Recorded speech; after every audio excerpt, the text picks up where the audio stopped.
الله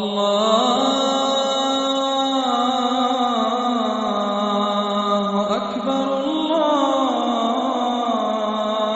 أكبر الله أكبر الله.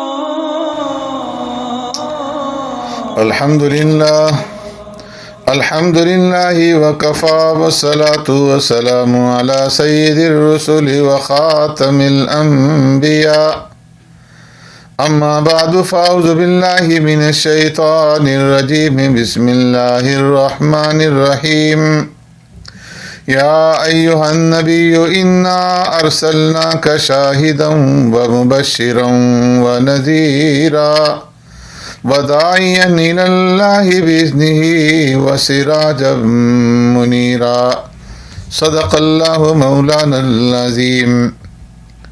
معزز سامعین و ناظرین، اللہ تبارک و تعالی نے پیارے پیغمبر صلی اللہ علیہ وسلم کی صورت میں مومنوں کو جو نعمت عظمیٰ عطا فرمائی، اس نعمت عظمیٰ کی اللہ نے یہاں پر یاد دہانی کرائی ہے، اور آپ صلی اللہ علیہ وسلم کے 5 امتیازی اوصاف کا ذکر فرمایا ہے۔ فرمایا کہ آپ اپنی امت پر اور دوسری امتوں پر قیامت کے دن گواہی دیں گے، کیونکہ پوری دنیا کے انسان آپ کی امت میں شامل ہیں۔ جنہوں نے ایمان قبول کر لیا وہ امت اجابت میں شامل ہیں، اور جنہوں نے ایمان قبول نہیں کیا وہ امت دعوت میں شامل ہیں۔ اہل ایمان کو آپ سعادت اور جنت کی بشارت دینے والے ہیں، اور کفار اور فجار کو اللہ کے عذاب اور ہلاکت سے ڈرانا یہ آپ کی ذمہ داری ہے۔ فرمایا آپ نیکی، اصلاح، اخلاق حسنہ اور استقامت کی دعوت دینے والے ہیں۔ آپ کی دعوت نہ دنیا کی دعوت تھی، نہ اقتدار کی، نہ مال غنیمت جمع کرنے کی، نہ قومیت اور عصبیت کی، بلکہ داعیاً الی اللہ، آپ کی دعوت خالص اللہ تبارک و تعالیٰ کی رضا کے لیے تھی، کہ جس کا مقصد صلاح اور اصلاح کے سوا کچھ نہ تھا۔ اور اس میں کیا شک ہے کہ انبیاء کے اعمال میں سب سے افضل عمل دعوت ہی ہے۔ خود رب العالمین فرماتے ہیں، اور اس سے زیادہ اچھی بات والا کون ہے کہ جو اللہ کی طرف بلائے اور نیک کام کرے۔ وقال اننی من المسلمین، اور کہے کہ میں یقیناً مسلمانوں میں سے ہوں۔ ایسے ہی فرمائے کہ آپ صلی اللہ علیہ وسلم سراج منیر ہیں، آپ کے پرنور وجود سے ظلمتیں دور ہوئیں اور شبہات کا ازالہ ہوا۔ اللہ نے آقا نامدار سرور کائنات رحمت دو عالم صلی اللہ علیہ وسلم کو چمکتے ہوئے سورج کے ساتھ تشبیہ دی ہے، کیونکہ اللہ تعالیٰ نے آپ کے ذریعے شرک اور ضلالت کی گمراہیوں کو دور کیا اور گمراہوں کو ہدایت دی، بالکل ایسے ہی جیسے جب سورج روشن ہو جاتا ہے تو رات کی تاریکی ختم ہو جاتی ہے اور منزل تک پہنچنا آسان ہو جاتا ہے۔ اس کے بعد اللہ تبارک و تعالیٰ نے طلاق سے متعلق ایک مسئلہ کا ذکر فرمایا کہ کوئی شخص اگر خلوت سے پہلے اپنی بیوی کو طلاق دے دے تو عورت کو عدت کی ضرورت نہیں ہے۔ پھر نکاح وغیرہ سے متعلق چند خصوصیتوں کا ذکر فرمایا گیا ہے۔ مثلا کوئی مومن عورت بغیر مہر کے اپنے آپ کو رسول اللہ صلی اللہ علیہ وسلم کی زوجیت میں دے دے تو وہ آپ صلی اللہ علیہ وسلم کے لیے مباح ہے، لیکن امت کے لیے نکاح بغیر مہر کے ناجائز ہے۔ پھر پیارے پیغمبر صلی اللہ علیہ وسلم کو مزید نکاح کرنے سے روکا گیا ہے، اور اس بات کی وضاحت ہے کہ کسی بیوی کو چھوڑ کر اس کی جگہ دوسرا نکاح جو ہے وہ آپ نہ فرمائیں۔ سورہ احزاب کے اندر پھر باقی آداب بھی اللہ رب العزت نے بیان فرمائے ہیں، جن آداب سے زمانہ جاہلیت کے اندر لوگ ناآشنا تھے، اور ان آداب میں سے 3 کا یہاں پر اللہ نے ذکر فرمایا۔ یا ایھا الذین آمنوا لا تدخلوا بیوت النبی الا ان یؤذن لکم الی طعام غیر ناظرین اناء۔ پہلا یہ کہ کسی کے گھر میں بغیر اجازت کے داخل نہ ہوا کرو، اور دوسرا یہ کہ اگر کھانے کی دعوت میں تمہیں بلایا گیا ہو تو کھانے سے فارغ ہونے کے بعد اٹھ جایا کرو، اور باتوں میں مشغول ہو کر کے صاحب خانہ کا وقت ضائع مت کیا کرو۔ اور تیسرا یہ کہ غیر محرم خواتین سے کوئی چیز مانگنے کی ضرورت پیش آئے تو پردے کے پیچھے سے مانگا کرو، اور بغیر پردے اور بغیر حجاب کے ان کے سامنے نہ آیا کرو۔ البتہ اپنے محارم کے سامنے عورت کو بے پردہ آنے کی بھی اجازت ہے۔ اس آیت کریمہ کا شان نزول یہ ہے کہ حضرت زینب بنت جحش رضی اللہ تعالیٰ عنہ سے نکاح کے بعد پیارے پیغمبر صلی اللہ علیہ وسلم نے ولیمہ کیا اور لوگوں کو بلایا، تو بعض احباب کھانا تیار ہونے سے پہلے ہی آ گئے۔ پیارے پیغمبر صلی اللہ علیہ وسلم کا گھر تو چھوٹا سا تھا، بٹھانے کی جگہ نہیں تھی، تو حضرت زینب دیوار کی طرف رخ کر کے بیٹھ گئیں۔ جب کھانا تیار ہوا، کھانا کھا لیا گیا، لیکن کھانا کھانے کے بعد بھی بعض لوگ بیٹھے رہے اور اٹھے نہیں، اور وہیں باتیں کرنے لگے۔ پیارے پیغمبر صلی اللہ علیہ وسلم کو یہ ناگوار تو گزرا، آپ اٹھ کر کے باہر تشریف لے گئے۔ آپ جب واپس آئے تو دیکھا کہ لوگ پھر بھی بیٹھے ہوئے تھے۔ اس سے آپ کو ناگواری ہوئی اور ان لوگوں کو احساس ہوا، اور وہ اٹھ کر کے چلے گئے۔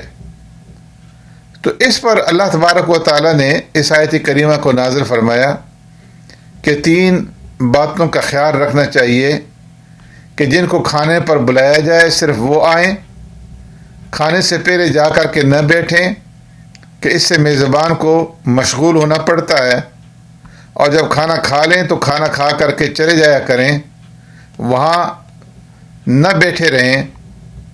فرمایا جس طرح اس وقت ان آداب کی رعایت ضروری تھی، آج بھی ان آداب کی رعایت کرنا اسی طرح ضروری ہے کہ اگر کسی کے ہاں آپ دعوت پہ چلے جاتے ہیں تو ان آداب کا لحاظ رکھتے ہوئے وہاں پہ دعوت میں شریک ہوں۔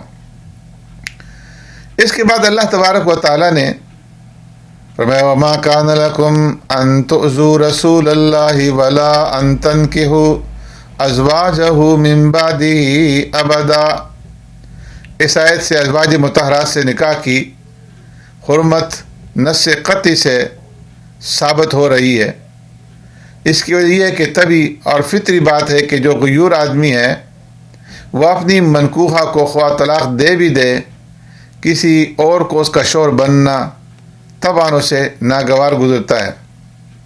عام بندے کی طبی ناگواری کا خیال تو نہیں رکھا گیا، لیکن پیارے پیغمبر صلی اللہ علیہ وسلم کے اس طبی تقاضے کو بھی اللہ تبارک و تعالیٰ نے اس کا بھی خیال رکھا، اور آپ صلی اللہ علیہ وسلم کو یہ اعزاز دیا کہ پیغمبر صلی اللہ علیہ وسلم کی بیوی سے کبھی نکاح نہ کرنا، اس سے نبی کو طبعاً ناگواری محسوس ہوگی، اور فرمایا کہ وہ تمہاری مائیں ہیں۔ ازواج مطہرات کی حرمت بیان کرنے کے بعد اللہ تبارک و تعالیٰ نے پیارے پیغمبر صلی اللہ علیہ وسلم کی عظمت اور تکریم بیان فرمائی ہے، اور اہل ایمان کو آپ پر درود و سلام بھیجنے کا حکم دیا ہے۔ آپ پر درود و سلام حقیقت میں خود اہل ایمان کے لیے عزت، تکریم اور بلندی درجات کا ذریعہ اور گناہوں کے لیے کفارہ کا ذریعہ ہے۔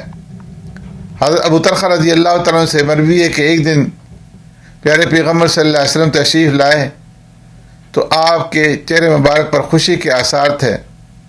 صحابہ نے عرض کیا یا رسول اللہ صلی اللہ علیہ وسلم، آج ہم چہرے انور پر خوشی کے غیر معمولی آثار دیکھ رہے ہیں۔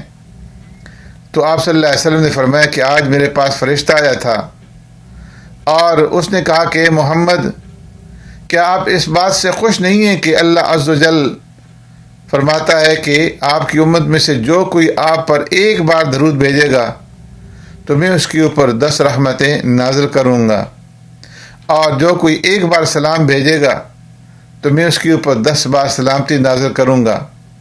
فرمایا میں نے فرشتے کو جواب دیا کہ میں خوش ہوں۔ تو فرمایا کہ ان اللہ و ملائکتہ یصلون علی النبی یا ایھا الذین آمنوا صلوا علیہ وسلموا تسلیما۔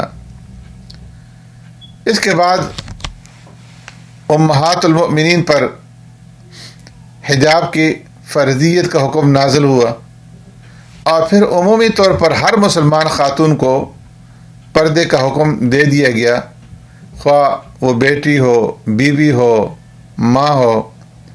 حجاب فرمایا کہ عورت کی عزت اور عصمت کا محافظ ہے، اور یہ اس کے لیے باعث تکریم اور تعریف ہے۔ اور حجاب شرعی کے اندر پھر چند باتوں کا لحاظ رکھنا ضروری ہے۔ فرمایا یا ایھا النبی قل لازواجک وبناتک ونساء المؤمنین یدنین علیہن من جلابیبہن، کہ حجاب ایسا ہو کہ جو پورے بدن کو چھپا لے، اور حجاب فی نفسی پرکشش اور نگاہوں کو متوجہ کرنے والا نہ ہو۔ حجاب ایسا باریک نہ ہو کہ جس سے جسم کی رنگت جو ہے وہ نظر آئے، اور کشادہ ہو، ایسا تنگ نہ ہو کہ جو فتنہ کا باعث بننے والے اعضاء کو ظاہر کرے، ایسا معطر نہ ہو کہ جس کی خوشبو دوسروں تک پہنچے، اور بناوٹ میں فرمایا کہ مردوں کے لباس سے مشابہت نہ رکھتا ہو۔ ایسا لباس نہ ہو جو کافر اور مشرک عورتوں کی پہچان بن چکا ہے، اور شہرت کا لباس نہ ہو کہ جسے میں شہرت کے لیے پہنا جائے، اس لیے کہ حدیث میں اس کے اوپر سخت وعید آئی ہے۔